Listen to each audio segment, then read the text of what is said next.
Sorry,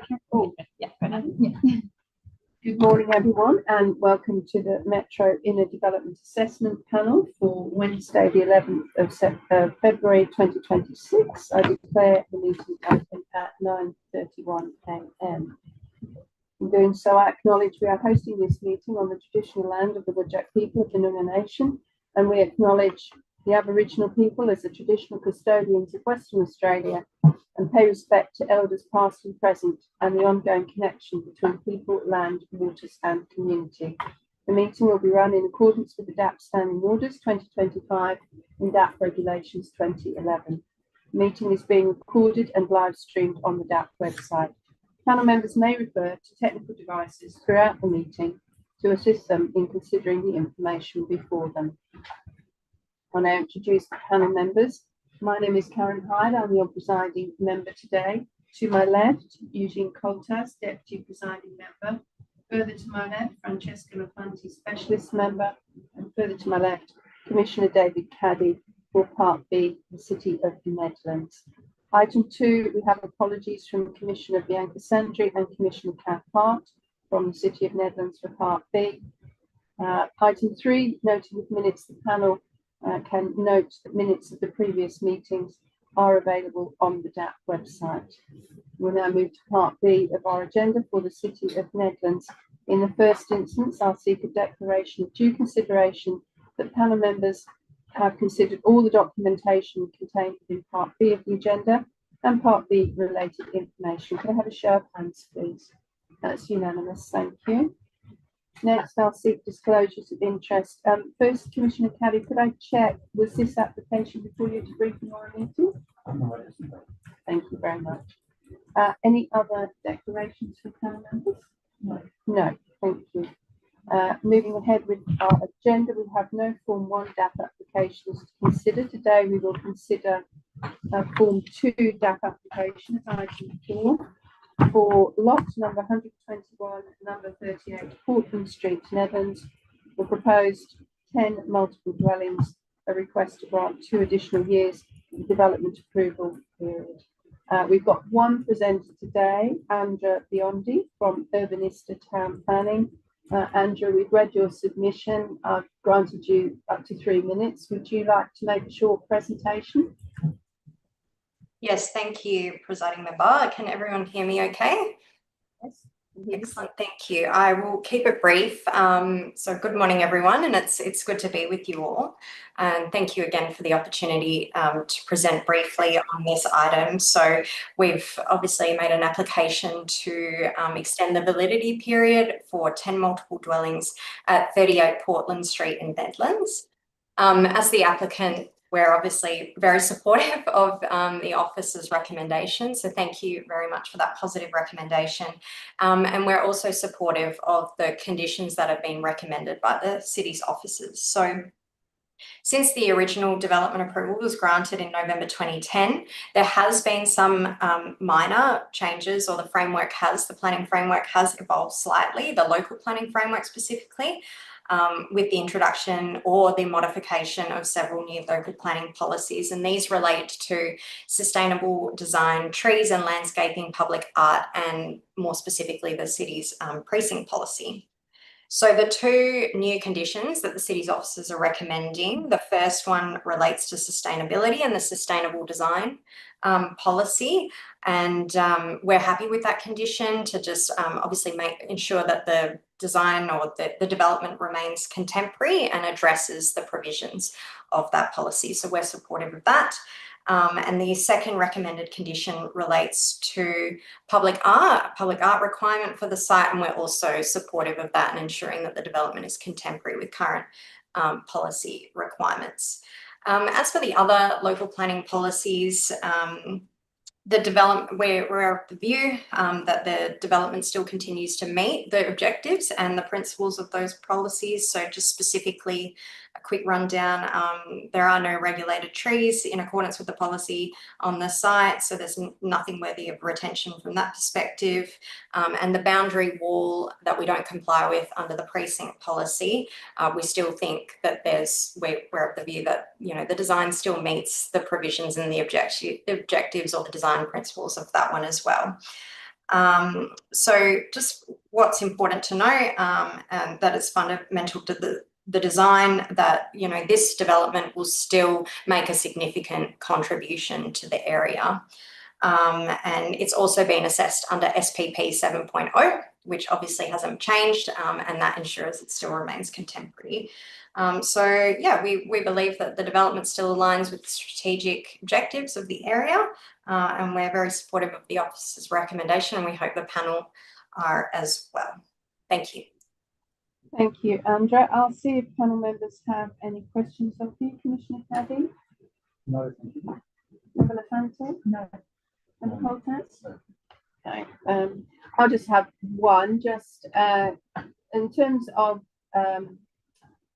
reasons why commencement hasn't occurred. There've been some reports provided to the local government, but otherwise there've been other considerations that have delayed the start. Is that correct? Yeah, thank you, presiding member. Just in chatting with our clients, they're still very keen, obviously, to go forward. Otherwise, we wouldn't be making this application. They just need a little bit more time. It's just, you know, funding constraints, economic considerations. Obviously, the cost of actually constructing development has gone up significantly, and yeah, they've just been working on that, but still very committed to obviously making a positive contribution and getting this development constructed. Thank you very much. Thank you for that answer. Now we'll refer to the city officers, and we've got David Banovich with us today from the City of Nedlands. David, did you want to make any comments, or are you happy just to go straight to questions? Just one quick comment, presiding member, and it only because it wasn't really covered in the RAR, and it's come to my attention post submission of the RAR. But on the matter of whether the applicant or the landowner has, I guess, substantially or significantly progressed the clearance of the conditions, I was made aware recently that there was a building permit also issued in June 2022 for forward works, and that related to, I guess, site works and as such, but that was never progressed. So that's just something to have in mind as well in terms of, I guess, whether development progressed. Thank you. Thank you, David. I'll see if panel members have any questions of you, Commissioner Caddy. Thank you, President Member. David, just a very small detail. In the report, 2 new questions, and that could be the version that I'm looking at. Both the new conditions are numbered condition 1, and the amended condition is also condition 1. So I'm assuming that those 2 conditions, sustainability and design, will have different condition numbers when the whole list of conditions is prepared. Yes, thank you for the question. It's just the formatting error that occurred during, I guess, through the Word document. But essentially, the new 2 conditions will have to be renumbered, having regard to deletion of the recommended condition 1, which relates to approval under the MRS. If that makes sense. Commissioner Caddy, we can take that as an administrative amendment at the appropriate point. Thank you. Member Lafante, did you have questions of David? No. Member Colters? Just a clarification on the central public card. It's not exempt from the policy. What is exempt from the policy? The $2 million. What's the single dwellings that captured in that in some form? Yes, so the percent for public art policy applies to development with a value of over $2 million, but there are several triggers for exemptions. So what's exempt under the policy is a single house, but also residential development with fewer than 10 dwellings. So if this was the DA for 9 dwellings, for example, then the public art policy wouldn't trigger the need for a contribution. Does the public art have to be on site? There is an option to provide public art on site or on private or on public land, but if it's pursued that it's progressed through in the public domain, then it has to require council approval in terms of where it will be located. This is actually the first DA where we're actually applying the percent for art policy since it's been adopted by council. Okay, thanks, David. All right, David, I don't have any questions of you. So if there are no further questions of city officers, we'll move ahead with the item. And we have before us the responsible authority recommendation that we accept this as an appropriate Form 2 and that we approve it according to a couple of new conditions and an amended condition and a deleted condition. Is there a mover, please, for that in the first instance? Thank you, Member Lafante. Is that seconded, please? Member Coltas seconds. Member Lafante, as moved, would you like to speak to the motion? Yes, I'm satisfied that the modification of the proposal in front of us is consistent for consideration and forms your application on separation of 17.